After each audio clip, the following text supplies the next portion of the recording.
எல்லாரும் கேப்ப களி சாப்பிடுவாங்க. கேப்ப களி சாப்பிட்டுட்டு இருக்கேன். ஆமா, எங்க வீட்டுல நேத்து வச்ச கேப்ப களி நல்லா புளிப்பா நல்லா இருக்கு. கேப்ப களி தொடுகிற என்னதான் தெரியுமா? சீனிய வரைக்கும் வத்த, நார்த்தங்க ஊறுகாய், சின்ன இறாங்கம், தயிர், இப்படியும் சாப்பிட்டு கடிக்கலாம். கொஞ்சம் கருவாட்டு குழம்பு இருந்தா நல்லா இருக்கும். இன்னைக்கு குழம்பு இல்லை, இவ்வளவுதான். அப்படி இல்லைன்னா இருக்க இந்த கட்டிய இந்த தண்ணிக்குள்ள தூக்கி போட்டு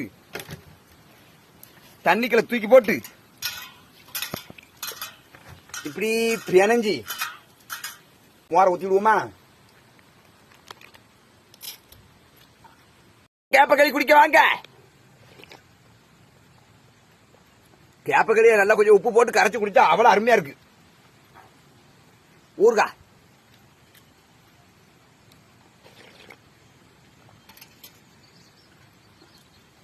ஈராங்கம்,